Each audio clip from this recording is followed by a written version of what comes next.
आगे अयोध्या कांड में तुलसीदास जी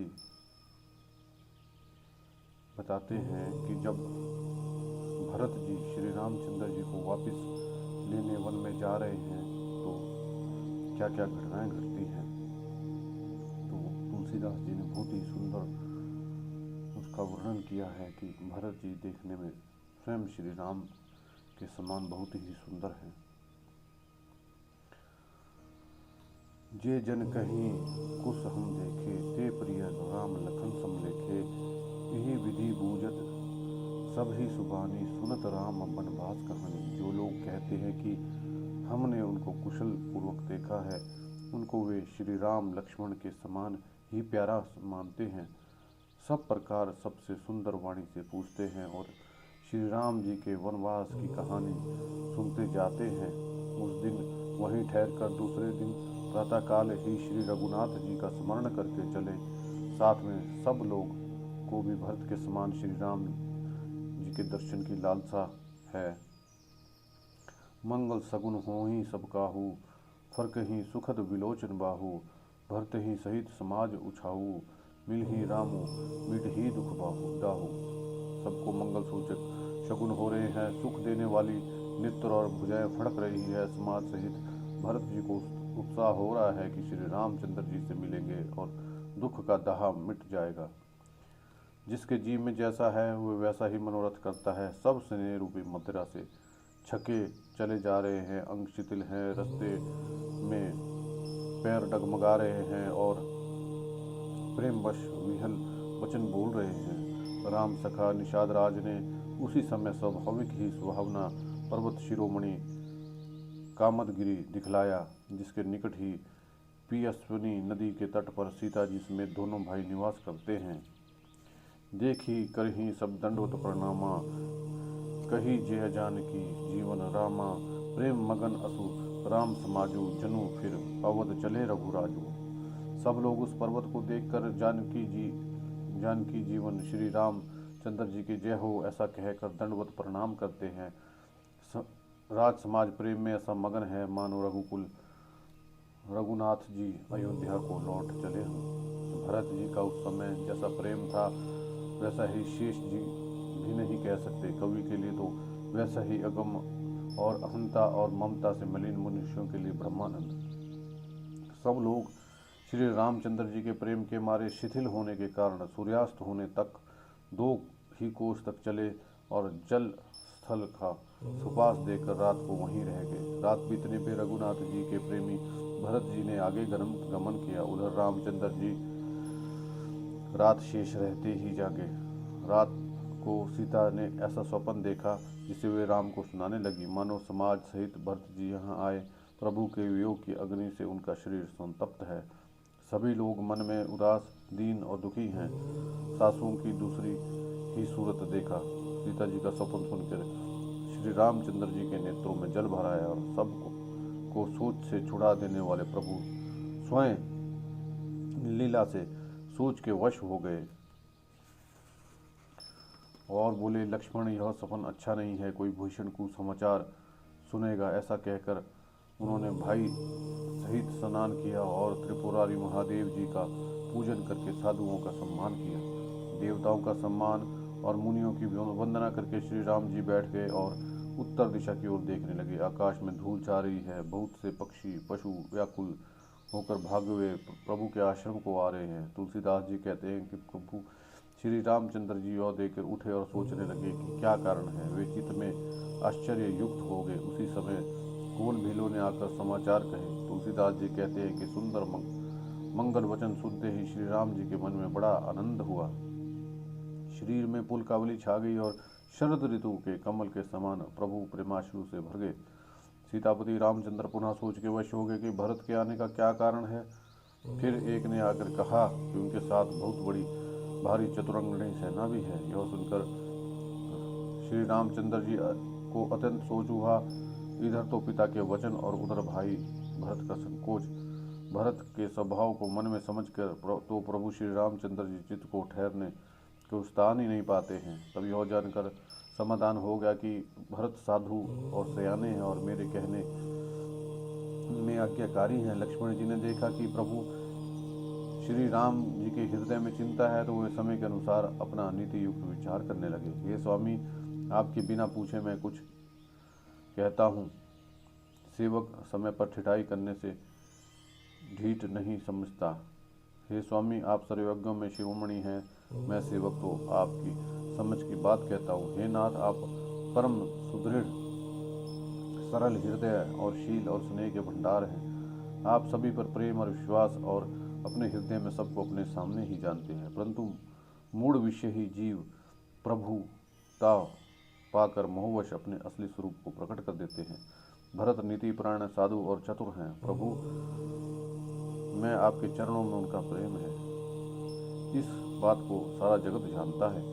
वे भरत जी भी आज श्री राम जी का पद पाकर धर्म की मर्यादा को मिटाकर चले हैं। कुटिल खोटे भाई भरत को समय देखकर यह जानकर कि राम जी वनवास में अकेले हैं, असहाय हैं, अपने मन में बुरा विचार करके समाज छोड़कर राज्य को निष्कंटक करने के लिए यहाँ आए हैं और करोड़ों प्रकार की कुटिलताएं रचकर सेना बटोर कर दोनों भाई आए हैं।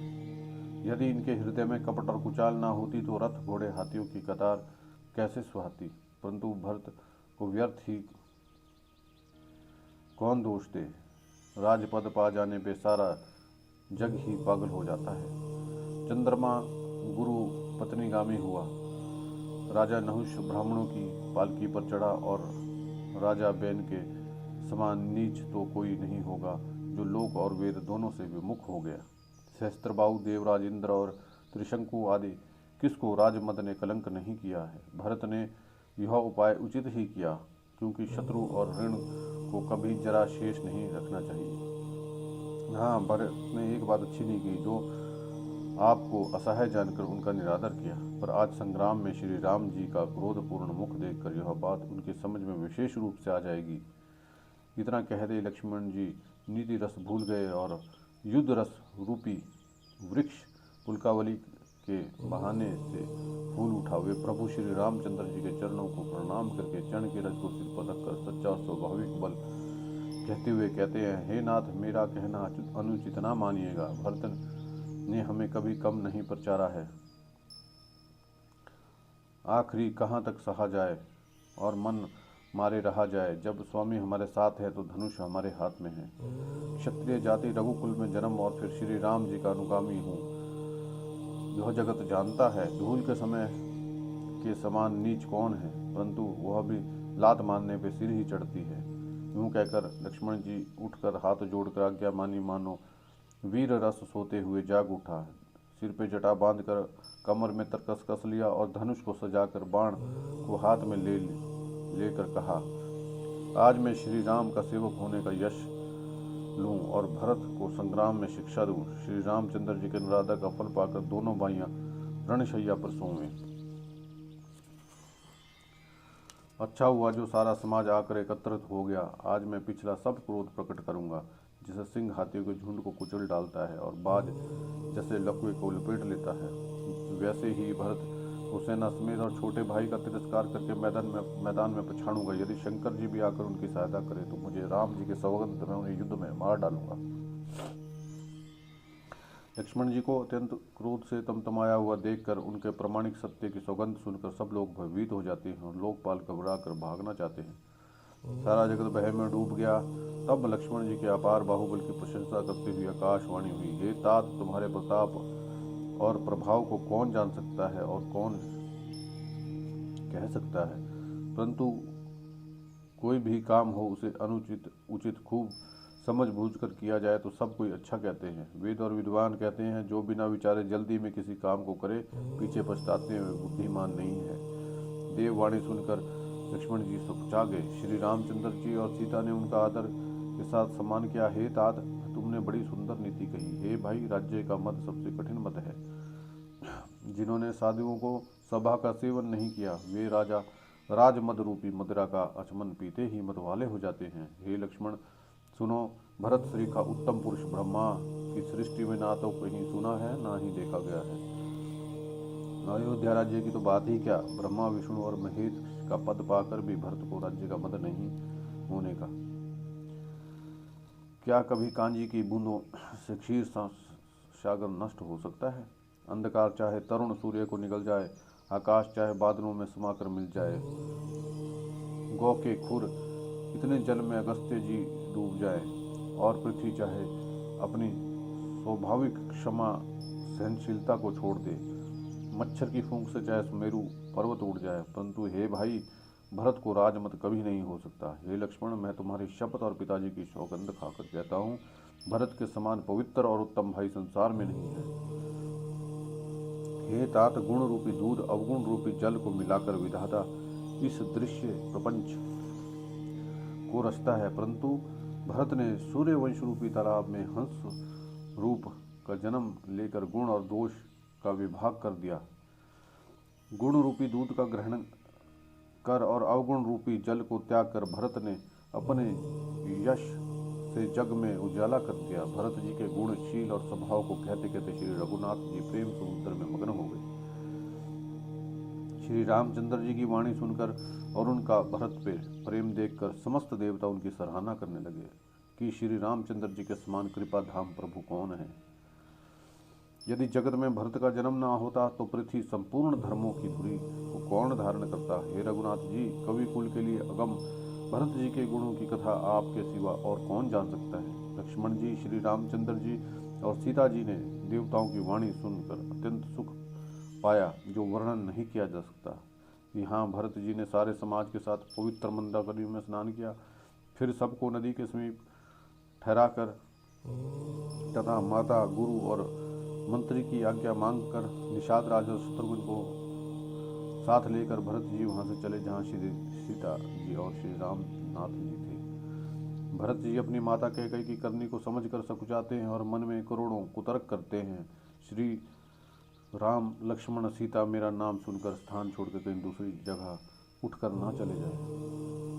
मुझे माता की के मत में मान कर वे जो कुछ भी थोड़ा है करें, वो थोड़ा है, पर वे अपनी ओर समझकर मेरे पापों और अवगुणों को क्षमा कर मेरा आदर ही करेंगे। चाहे मलिन मन जानकर मुझे त्याग दें, चाहे अपना सेवक मानकर मेरा सम्मान करें, मेरे तो श्री रामचंद्र जी की जूतियाँ ही शरण है। श्री रामचंद्र जी अच्छे स्वामी हैं और दोष तो सबका दास ही है। जगत में यश के पात्र तो चातक और मछली ही हैं, जो अपने नेम और प्रेम को सदा नया बनाए रखने में निपुण है। ऐसा मन में सोचते हुए भरत जी मार्ग में चले जाते हैं और सब अंग संकोच और प्रेम से शिथिल हो रहे हैं। माता जी की हुई बुराई मानो उन्हें लौटाती है, पर धीरज की धुरी को धारण करने वाले भरत जी भक्ति के बल से चले जा रहे हैं। जब श्री रघुनाथ जी के स्वभाव को समझते हैं, स्मरण करते हैं, तब मार्ग में उनके पैर जल्दी जल्दी पड़ने लगते हैं। उसी समय भरत की दशा कैसी है, जैसे जल के प्रभाव में जल के भंवरों की गति होती है। भरत जी का सोच और प्रेम देखकर उस समय निषाद विदेह हो गया, मतलब देह की सुध बुध भूल गए। मंगल शगुन होने लगे, उन्होंने सुनकर विचार कर निषाद कहने लगे, सोच मिटेगा, हर्ष होगा, फिर अंत में दुख होगा। भरत जी ने सेवक के सब वचन सत्य जाने और आश्रम के समीप जा पहुँचे। वहाँ के वन पर्वत समूहों को देखा भरत जी इतने आनंदित हो गए मानो कोई भूखा अच्छा अन्न पा गया हो। जैसी इति के भय से दुखी हुई तीनों तापों और क्रूर ग्रहों और महामारियों से पीड़ित प्रजा किसी उत्तम देश और उत्तम राज्य में जाकर सुखी हो जाए, भरत जी की गति ठीक उसी प्रकार थी। रामचंद्र जी के निवास से वन संपत्ति ऐसी सुशोभित है मानो अच्छे राजा को पाकर प्रजा सुखी हो।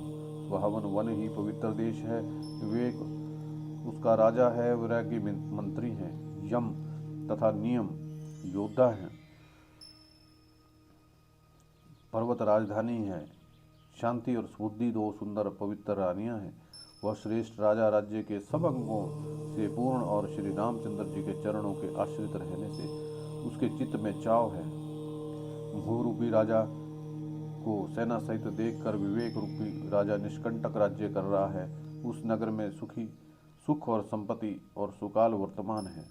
वन रूपी प्रांतों में जो मुनियों के बहुत से निवास स्थान हैं, मानो शहरों, नगरों, गांवों और खेड़ों का समूह है। बहुत से विचित्र पक्षी, अनेकों पशु ही मानो प्रजाओं का समाज है, जिसका वर्णन नहीं किया जा सकता। गैंडा, हाथी, सिंह, बाघ, सूअर, भैंस और बैलों को देखकर राजा को सराहते ही बनता है। ये सब अपना वैर छोड़कर जहाँ तहाँ एक साथ विचरते हैं, मानो चतुरंगिणी सेना हो। पानी के झरने झर रहे हैं और मतवाली हाथी चिंगाट रहे हैं, वे मानो वहाँ अनेकों प्रकार के नगाड़े बज रहे हैं। चकवा, चकोर, पपीहा, तोता और कोयलों के समूह और सुंदर हंस प्रसन्न मन से कूच रहे हैं। भौरों के समूह गुंजार कर रहे हैं और मोर नाच रहे हैं, मानो उस समय राज्य में चारों ओर मंगल हो रहा है। बेल, वृक्ष, तृण सब फल और फूलों से युक्त है और सारा समाज आनंद के मंगल को का मूल बन रहा है। श्री रामचंद्र जी के पर्वत का की शोभा देखकर भरत जी का हृदय में अत्यंत प्रेम हुआ, जैसे तपस्वी नियम की समाप्ति होने पर तपस्या का फल पाकर सुखी होता है।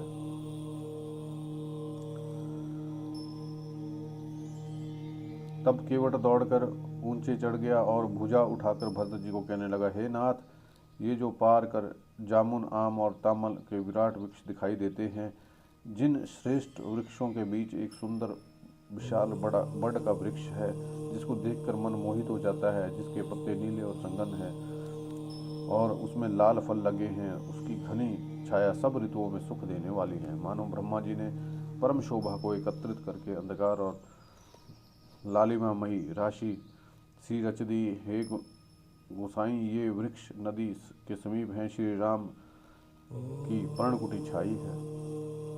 वहाँ तुलसीदास के बहुत से सुंदर वृक्ष तुलसी के बहुत से सुंदर वृक्ष सुशोभित है, जो कहीं कहीं सीता जी ने और कहीं लक्ष्मण जी ने लगाए हैं। इसकी बड़ी छाया में सीता जी ने अपने कर कमलों से सुंदर वेदी बनाई है, जहाँ सुजान श्री सीताराम जी मुनियों के वृंद समेत बैठकर नित्य शास्त्र, वेद और पुराणों के सब कथा इतिहास सुनते हैं। सखा के वचन सुनकर और वृक्षों को देखकर भरत जी के नेत्रों में जल उमड़ आया। दोनों भाई प्रणाम करते हुए चले। उनके प्रेम का वर्णन करने में सरस्वती जी भी सकुचाती हैं। श्री राम जी के चरण चिन्ह देखकर दोनों भाई ऐसे हर्षित होते हैं, मानो दरिद्र पारस पा गया हो। वहाँ की रज को मस्तक पर रखकर हृदय में और नेत्रों में लगाते हैं और श्री रघुनाथ जी से मिलने के समान सुख पाते हैं। भरत जी का अत्यंत अनिर्वचनीय दशा देखकर वन के पशु, पक्षी, जड़ जीव प्रेम में मगन हो गए। प्रेम की विशेष वश होने से सखा निषाद राज भी रास्ता भूल गया और देवता सुंदर रास्ता बताकर फूल बरसाने लगे। भरत के प्रेम की इस स्थिति को देखकर सिद्ध और साकल लोग भी अनुराग से भर गए और उनके स्वाभाविक प्रेम की प्रशंसा करने लगे कि यदि इस पृथ्वी तल पर भरत का जन्म न होता तो जड़ चेतन और चेतन को जड़ कौन करता। प्रेम अमृत है, विल्हा मंदराचल पर्वत है, भरत जी गहरे समुद्र हैं। कृपा के समुद्र श्री रामचंद्र जी ने देवताओं और साधुओं के हित के लिए स्वयं मथ कर यह प्रेम रूपी अमृत प्रकट किया है। सखा निषाद राज सहित इस मनोहर जोड़ी को संघन वन की आड़ में के कारण लक्ष्मण जी नहीं देख पाए।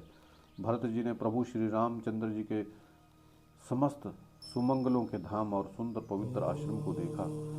करत प्रवेश मिटे दुख दावा, जनु जोगी परमार्थ पावा। देख के भरत लखन प्रभु आगे, पूछे बचन कहत अनुरागे। आश्रम में प्रवेश करते ही भरत जी का दुख और दाह मिट गया, मानो योगी के परमार्थ की प्राप्ति होगी। भरत जी ने देखा कि लक्ष्मण जी प्रभु के आगे खड़े हैं और पूछे वे वचन प्रेम पूर्वक कह रहे हैं।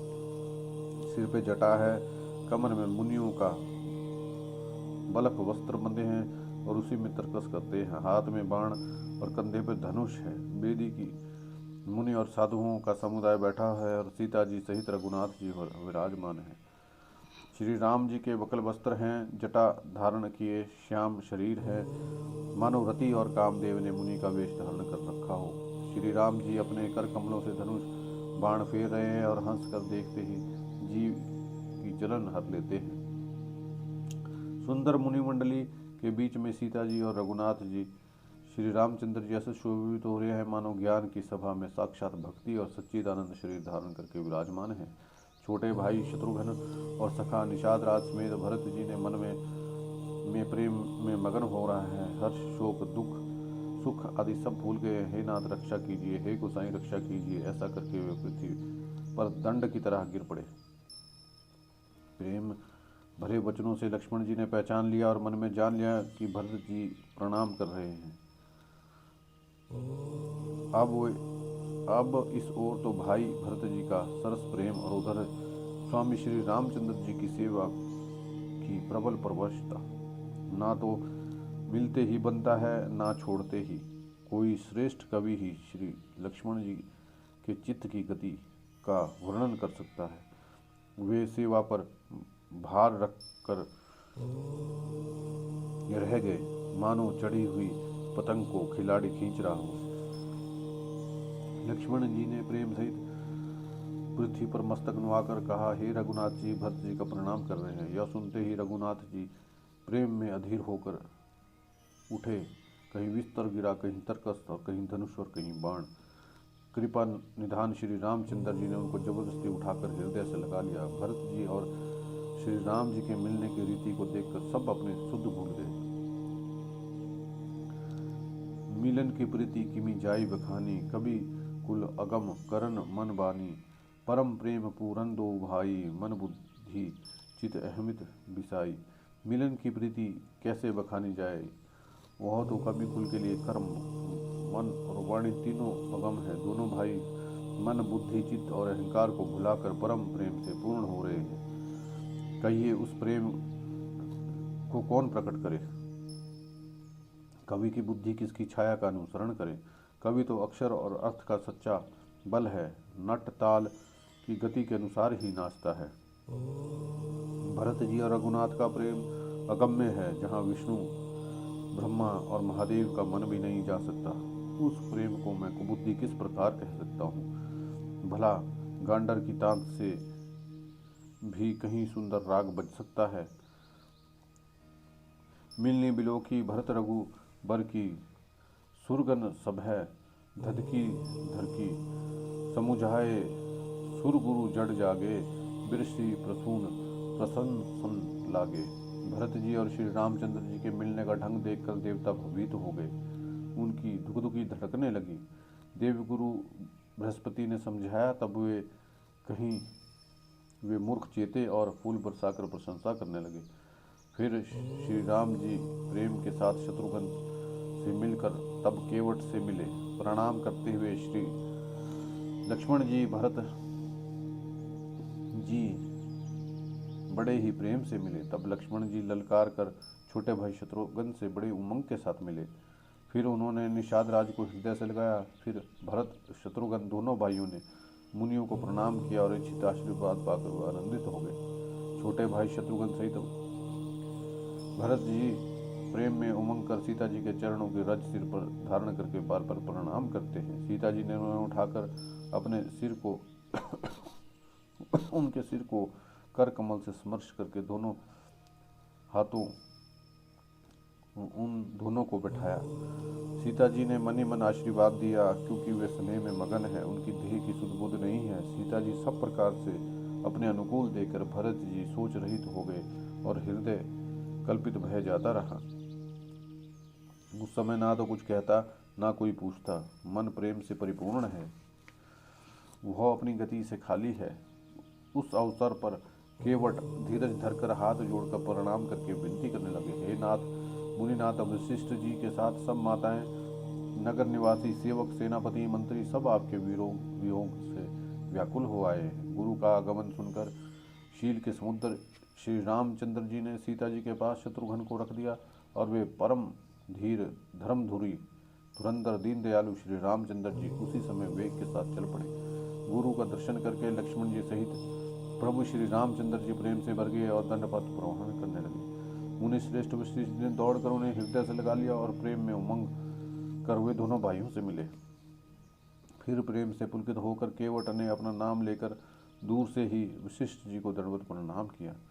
ऋषि वशिष्ठ जी ने राम सखा जानकर उनको जबरदस्ती हृदय से लगा लिया, मानो जमीन पर लौटते हुए को प्रेम में समेट लिया। श्री रघुनाथ जी की भक्ति सुंदर मंगलों का मूल है। इस प्रकार कहकर सराहना करते हुए देवता आकाश से फूल बरसाने लगे। वे कहने लगे, जगत में इसके समान सर्वथा नीच कोई नहीं, जो वशिष्ठ के समान बड़ा कौन है। जब निषाद को देखकर मुनिराज वशिष्ठ जी लक्ष्मण जी से भी अधिक उससे आनंदित होकर मिले, तब सब सीतापति श्री रामचंद्र जी के भजन का प्रत्यक्ष प्रताप और प्रभाव है। दया की खान सुजान भगवान श्री राम जी ने सब लोगों को दुखी जाना, तो जिस भाव से मिलने का अभिलाषी था उसका उसी प्रकार से रुख रखते हुए उसकी रुचि के अनुसार उनसे मिले। उन्होंने लक्ष्मण जी सहित पल भर में सब किसी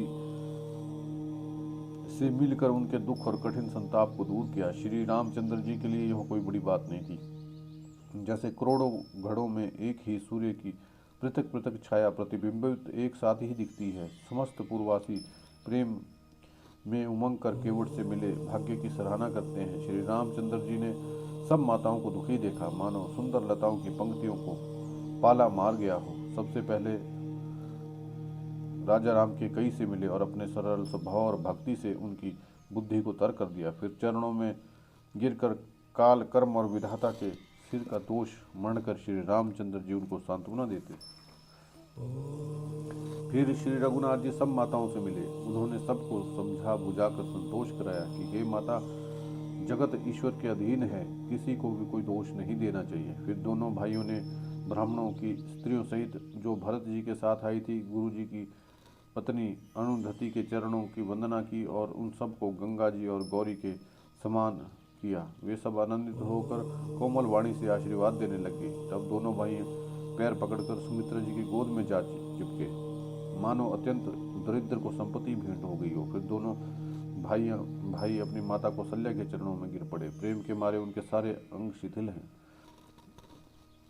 बड़े ही स्नेह से माता ने उन्हें हृदय में लगाया और नेत्रों से बहे हुए प्रेमाश्रुओं से उन्हें जल से नहला दिया।